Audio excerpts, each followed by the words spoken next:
Bonjour, bienvenue dans le cours Multiplier des nombres. Alors multiplier des nombres, attention, malheureusement, il va falloir connaître plein de techniques différentes. Les premières étant ces tables de multiplication. Si vous ne connaissez pas vos tables de multiplication, ça va être très compliqué de calculer. Ça, c'est le premier prérequis pour arriver à travailler. Et puis ensuite, aujourd'hui, on va voir plein de petites techniques, plein de méthodes, et il va falloir les apprendre. Alors, la première chose qu'il va falloir apprendre, bon, ça, c'est pas très compliqué, c'est que la multiplication, ça se fait avec le symbole multiplier. Alors, comme le signe plus, moins, j'en ai déjà parlé, ce sont des choses qui ont été inventées sur l'histoire des mathématiques il n'y a pas si longtemps que ça, ça date d'il n'y a pas si longtemps que ça, donc nous on a l'habitude, mais il faut savoir que c'est, comparé à l'histoire des mathématiques, c'est assez récent. Donc lorsque j'écris une multiplication, j'ai les éléments qui composent la multiplication et j'ai le résultat. Les éléments qui composent la multiplication, ça s'appelle les facteurs. Oui, comme le facteur de la poste, mais ça s'appelle les facteurs de la multiplication. Et le résultat, ça s'appelle le produit. Alors ça commence à faire un petit peu, on ne confond pas avec les termes, avec la somme, avec la différence. Ici, on a bien un vocabulaire qui est approprié à la multiplication. Les membres d'une multiplication, ce sont les facteurs, alors que le résultat, ça s'appelle le produit. Ça, c'est la première chose à faire, connaître son vocabulaire. Maintenant, donc ça, on avait l'habitude de le faire. On va rajouter des nombres décimaux là-dedans. On va multiplier des nombres décimaux. Alors plutôt que de vous donner la technique, on va essayer de la deviner ensemble, la technique. On avait fait des conversions d'air à un moment donné, puis on avait fait quelque chose comme ça, je vous le rappelle. On avait fait 5 décimètres fois 4 décimètres, ça fait 20 décimètres carrés. Alors que 0,4 mètres fois 0,5 mètres, ça faisait 0,20. J'enlève toutes les unités, tout ça, ça ne nous intéresse pas là-dessus. Moi, ce que je veux, c'est voir juste la multiplication toute nue. Ça nous donne 4 fois 5, 20. 0,4 fois 0,5, 0,20. Alors, on voit bien que 4 fois 5, ça fait 20. Et là, fois il y a 20 aussi. Sauf qu'est-ce qui est apparu? Est apparu ici une virgule. Oui. Ici, je rappelle, le 4, la virgule, elle est juste là. Le 5, la virgule, elle est juste là. Le 20, la virgule, elle est jusque là. Je n'ai pas de chiffre après la virgule, pas de chiffre après la virgule. Ici, je n'en ai pas non plus. Alors qu'ici, j'ai un chiffre après la virgule, un chiffre après la virgule, et au résultat, au produit, j'en ai deux. J'en ai un, et au total, j'en ai deux. Le résultat est le même, j'ai 20, mais il y a cette histoire de virgule. Alors, qu'est-ce que vous pensez de ça? 6 fois 7, 42. Pas de problème. Si je fais 6 fois 0,7, je vais obtenir aussi 42. Sauf que ça ne peut pas être 42 parce que ici, j'ai une virgule. Ça va donner le même résultat qu'ici, mais avec une virgule. Combien de chiffres après la virgule? 1.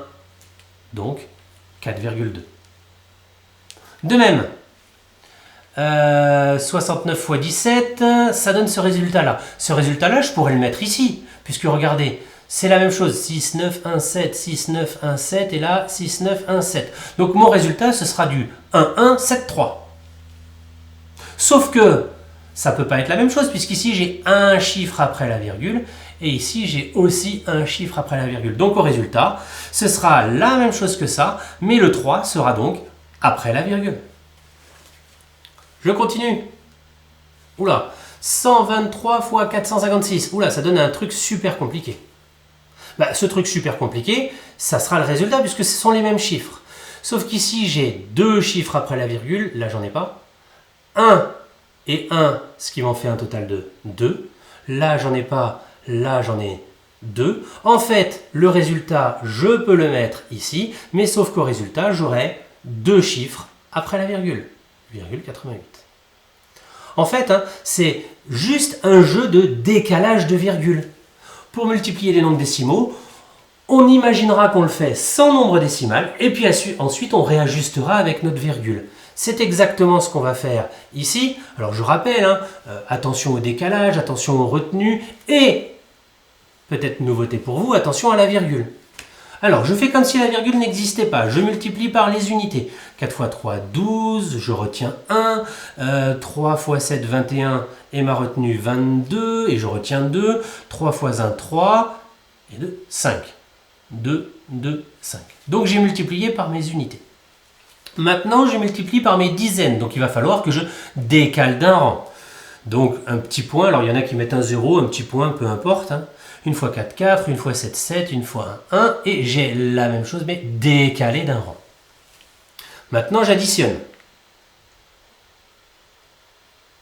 Ça, c'est le résultat si jamais je n'avais pas de virgule. Et maintenant, je m'occupe de ma virgule. J'ai un chiffre après la virgule, 0 chiffre après la virgule, ce qui me fait un total de 1 chiffre après la virgule. Donc ici, je positionne ma virgule. En fait, c'est juste un jeu de décalage. Il faudra juste décaler la virgule en fonction du nombre de chiffres qu'on a après la virgule. Et bien, ce décalage de virgule, vous l'avez déjà vu en plus. Vous l'avez déjà vu dans un cas particulier. Lorsque vous multipliez par 10, 100 ou 1000, vous décaliez la virgule vers la droite.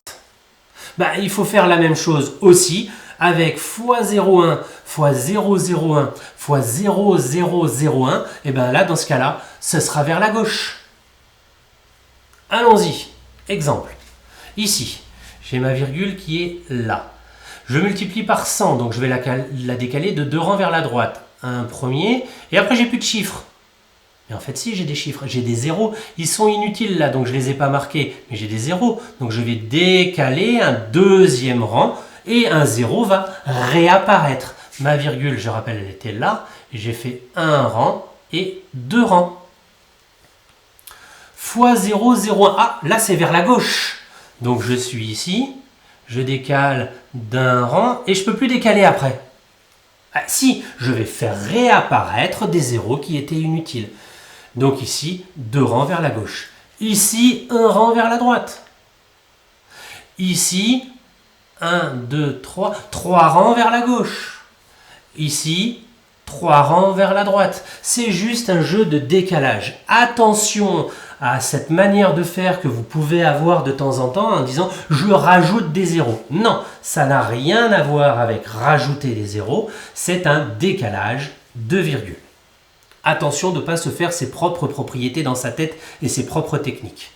Je vous laisse faire pause si vous souhaitez faire pause pour pouvoir faire la suite des exemples et je vous la montre moi tout de suite en correction. Décalage vers la gauche, vers la droite, vers la droite, vers la gauche et vers la droite. Voici les résultats.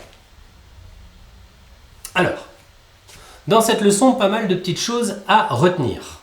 4 thèmes à retenir et à savoir faire pour être sûr que ce chapitre est bien maîtrisé. Donc à la fin de la leçon, vous devez savoir multiplier les nombres. Donc on multiplie et on place correctement la virgule. Je sais utiliser les astuces de calcul. Cette histoire de virgule qu'on décale.